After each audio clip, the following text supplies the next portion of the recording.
कुछ बोलता नहीं था। एक लड़का रोड पर अपने दादा के साथ जा रहा है। दादा, कल मुझे मेला लेकर चलोगे? दादा, आप कुछ बोल क्यों नहीं रहे? चुड़ैल का साया आता है। दादा लड़के का मुंह हाथ से बंद कर देते हैं। चुड़ैल भयानक आवाज में हंसती है। ये किसकी आवाज थी? दादा लड़के को लेकर झाड़ी में छुप जाते हैं। चुड़ैल कुछ देर रुककर चली जाती है। एक बार गांव में एक औरत का मर्डर हो जाता है। मर्डर की जांच करने केशलता अपनी टीम के साथ पहुंचती है। कोई भी गांव वाला पुलिस को कुछ भी बताने को तैयार नहीं था। सभी मुंह पर उंगली रखकर ना में सिर हिलाकर निकल जाते थे। केशलता को गांव में अपने स्कूल की दोस्त नेहा मिलती है। अरे नेहा, पहचाना मुझे? हम स्कूल में एक साथ थे। नेहा मुंह पर उंगली रखकर बस हाँ में सिर हिलाती है, लेकिन बोलती कुछ भी नहीं।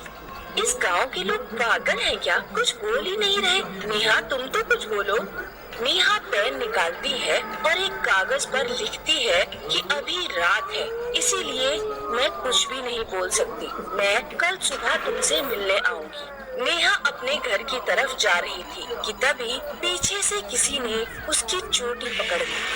नेहा डर के मारे पीछे देखने की हिम्मत नहीं कर पा रही थी। उसने अपने सूट से कैंची निकाली और बिना पीछे देखे ही अपनी चोटी काट दी और भागती हुई सीधा अपने घर पहुंच गई। अगले दिन नेहा केशलता के पास पहुंचती है। सबसे पहले ये बताओ कि गांव के लोग रात में कुछ बोलते क्यों नहीं? गांव में जुबान काट कर ले जाने वाली एक अंधी चुड़ैल आती है। वो रात में गांव में घूमती है। जिसकी भी आवाज उसके कानों में पड़ जाए, चुड़ैल अमावस की रात में आकर उसकी जुबान काट कर ले जाती है। गांव के बहुत से लोग गूंगे हो चुके हैं। कैसे पागलों जैसी बातें कर रही हो? मतलब मैं रात में बोलती रही तो अंधी चुड़ैल किसी अमावस्या की रात मेरी भी जीभ काट कर ले जाएगी।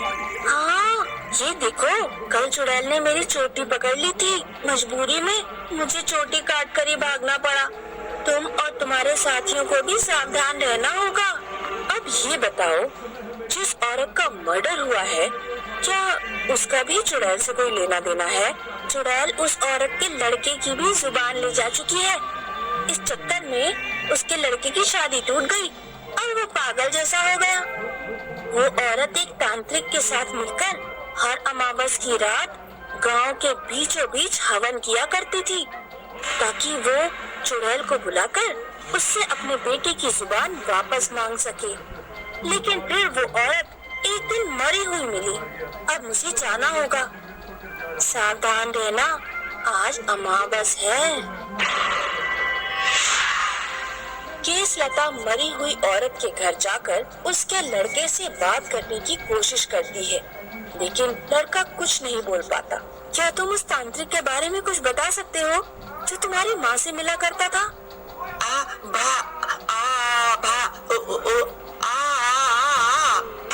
रात हो जाने पर केशलता उस जगह पर जांच करने पहुंचती है जहां औरत तांत्रिक के साथ मिलकर हवन किया करती थी। तभी अचानक केशलता को महसूस हुआ कि जुबान निकालने वाली चुड़ैल उसके पीछे खड़ी है। केशलता तुरंत रिवॉल्वर निकालकर पीछे पलटती है, लेकिन पीछे कोई नहीं था।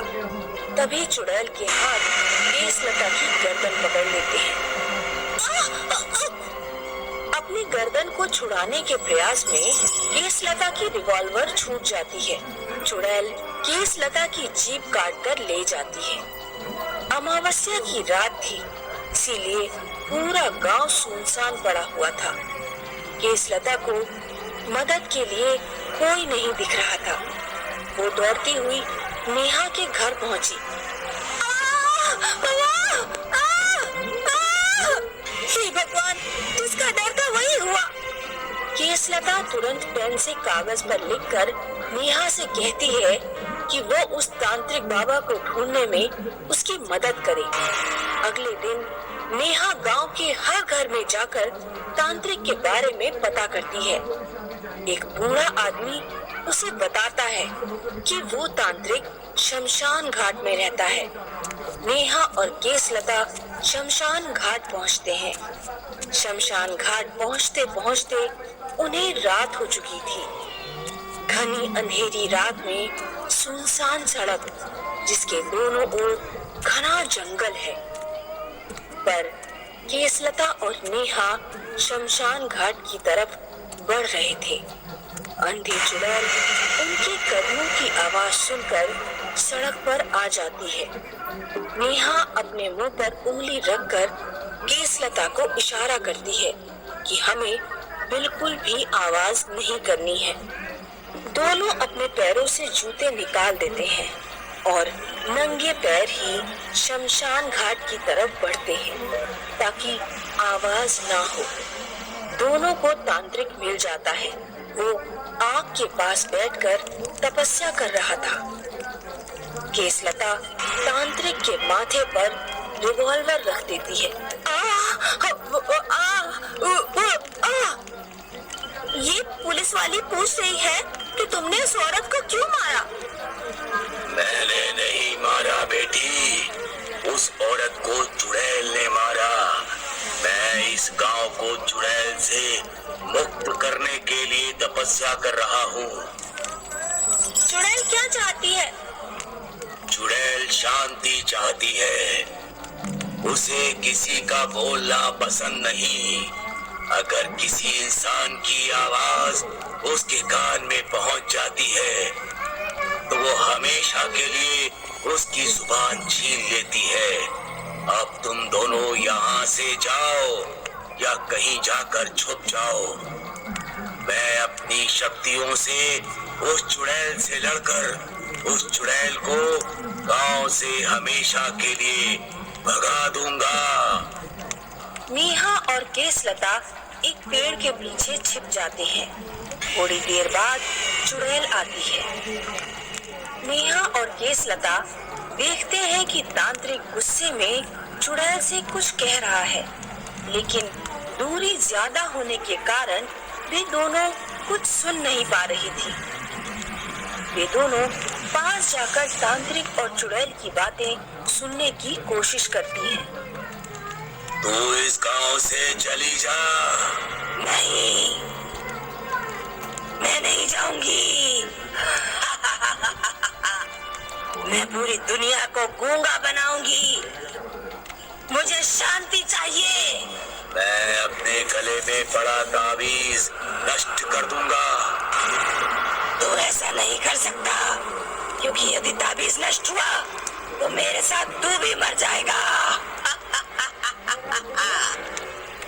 तांत्रिक अपने गले से ताबीज निकालता है और आग में डाल देता है। नहीं! आग में विस्फोट होता है। चुड़ैल मर जाती है और तांत्रिक मरणासन अवस्था में पहुंच जाता है। चुड़ैल के मरते ही केसलता की आवाज वापस आ जाती है। केसलता और नेहा दौड़ते हुए तांत्रिक के पास पहुंचते हैं। ये आपने क्या किया बाबा? चुड़ैल को मारने के लिए अपनी जान खतरे में डाल दी।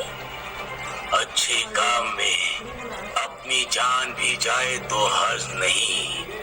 वैसे भी मैं बूढ़ा हो चुका था। मुझे खुशी है कि मैं गांव वालों को चुड़ैल से मुक्त करा के मर रहा हूँ। ऐसा कहकर तांत्रिक मर जाता है।